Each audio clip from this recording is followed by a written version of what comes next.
Assalamualaikum warahmatullahi wabarakatuh. Perkenalkan, nama saya Martazila. Saya di sini bersama teman-teman saya yang bernama Anjani, Aprilia, Nabila, Purwaningrum, dan Linggar Aji akan membahas studi kasus pada PT Telkom.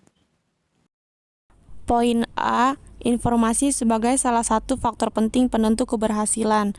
Pada tahun 1961, D. Ronald Daniel dari McKinsey & Company, salah satu perusahaan konsultan terbesar di Amerika, memperkenalkan istilah Critical Success Factor atau CSF, atau faktor penting penentu keberhasilan.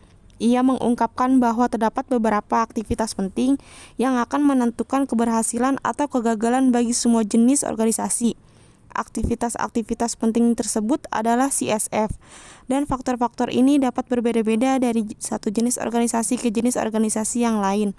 Sebagai contoh, dalam industri kendaraan bermotor, yang diyakini sebagai CSF adalah model jaringan dealer yang efisien dan pengendalian biaya produksi yang ketat. Dalam industri asuransi, CSF diidentifikasikan sebagai pengembangan personel manajemen agen, pengendalian personel administrasi, dan inovasi dalam menciptakan produk-produk asuransi yang baru. Paling tidak, di awal tahun 1960-an, semuanya diyakini sebagai CSF. Poin B. Sistem pemrosesan transaksi. Istilah sistem pemrosesan transaksi digunakan untuk menjelaskan sistem informasi, mengumpulkan data yang menguraikan aktivitas perusahaan, mengubah data menjadi informasi, dan menyediakan informasi tersebut bagi para pengguna, terdapat di dalam maupun di luar perusahaan. Istilah sistem pemrosesan data elektronik atau electronic data processing dan sistem informasi akuntansi juga telah dipergunakan, namun saat ini kurang populer. Informasi yang mengalir ke lingkungan juga memiliki arti penting. Sebagai contoh, sistem pemrosesan transaksi memberikan faktur dan laporan saldo kepada pelanggan, pesanan pembelian kepada pemasok, dan data dalam laporan keuangan tahunan kepada para pemegang saham dan pemilik. Selanjutnya ada subsistem-subsistem utama dari sistem distribusi. Yang pertama, sistem yang memenuhi pesanan pelanggan, artinya sistem entry pesanan atau order entry system.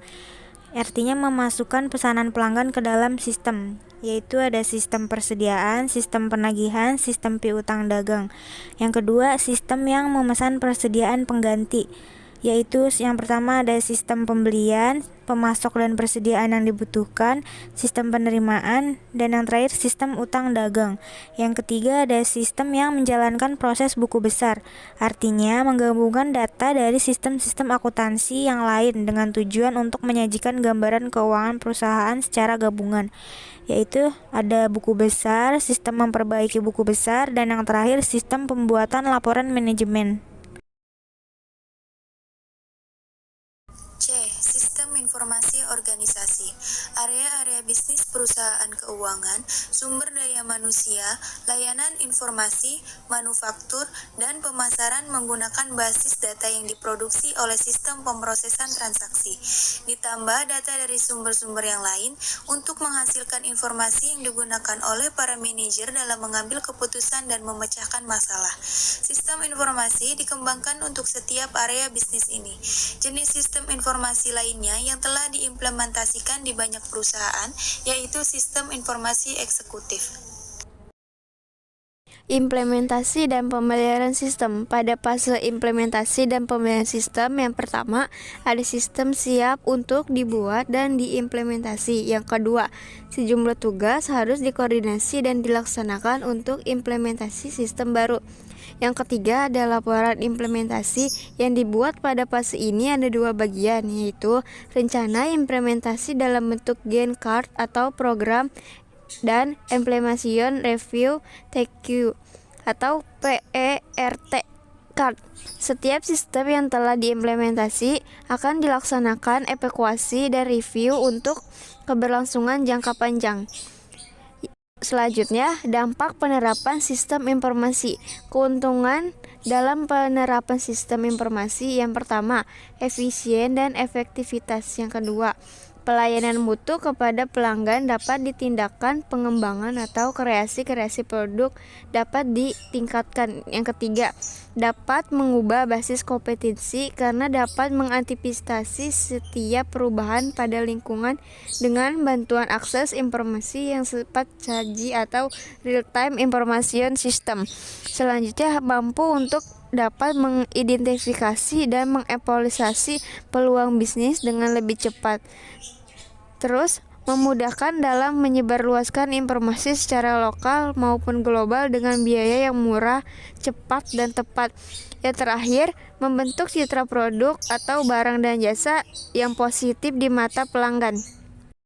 Faktor pengaruh penggunaan sistem informasi yaitu yang pertama, pengaruh ekonomi internal dan persaingan global.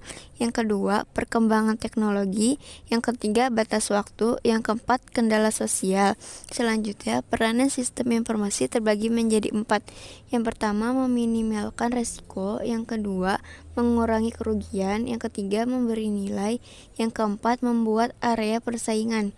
Selanjutnya, beberapa langkah yang harus dilakukan manajemen perusahaan agar proses informasi dapat berjalan secara optimal dan sesuai dengan penerapan aplikasi.